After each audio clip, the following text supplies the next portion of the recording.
In a variety of videos on my channel, I've made some rather controversial comments about John Simm's master. While I've been happy to see that many actually share my low opinion of his portrayal, I have received rather a lot of angry comments from people telling me why I'm wrong.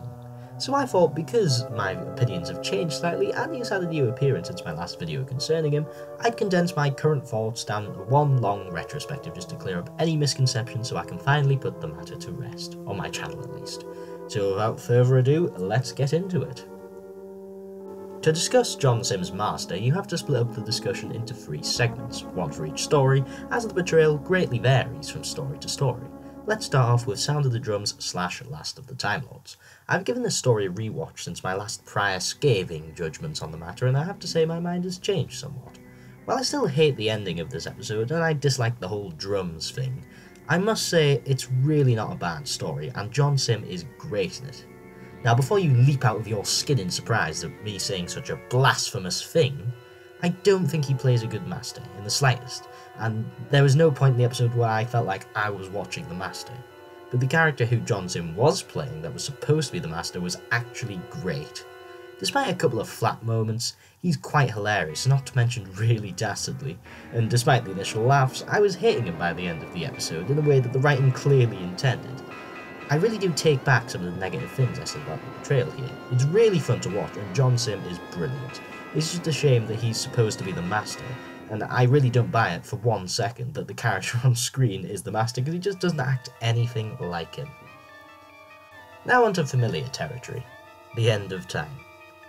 I really hoped I wouldn't have to talk about this one again, but it seems there is no rest for the wicked.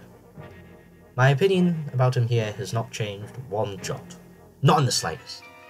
I just don't get how the suave, downplayed, charismatic master we originally saw became this horribly over-the-top mess.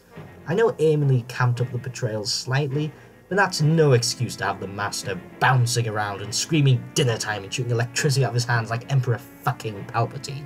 I just don't find it funny here either.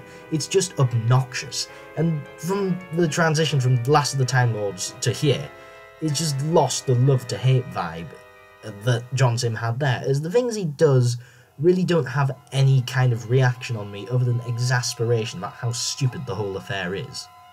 The master portrayed at the end of time is the furthest away from being the master you could possibly get, and it doesn't even have the entertainment value John Simm created in the previously discussed story.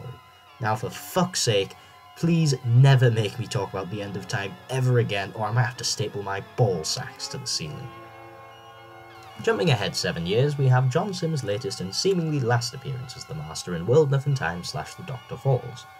Thank Christ Nuff actually took on board criticism from fans once and changed John Simm's Master entirely for this appearance. And guess what? He actually plays a character I can completely believe is the Master. He always carries an air of downplayed evil that the Master is famous for, as well as smoothly manipulating all the people around him to his own devious ends. What I loved most was his disguise as Razor. It was a great throwback to when the Master used to do that, and to be honest, it was actually used to a devious end, unlike some of the Master's disguises from the classic series, such as Khalid and Timeflight, or the Scarecrow from Mark and the Rani. It's just a shame they revealed the reveal before the episode broadcast. However, the portrayal was far from perfect. While I loved him in the first episode, the second episode was a much less exciting affair. It just feels like a quagmire of elements frantically put together to wrap up Series 10, and John Simm barely features in the episode, pretty much being surplus to requirements. It's such a shame that with such a wonderful build-up, it is all let down in the subsequent episode, which counts for all the elements of the story, not just John Simm. But still, it shows John Simm can play an excellent master when the right kind of writing is behind him, and I hope to see him come to big finish at some point, as his regeneration in The Doctor Falls suggests he may not return to TV. And that was my retrospective on John Simm's Master. I hope you enjoyed. Tell me in the comments if you agree or disagree with my updated opinion, and why.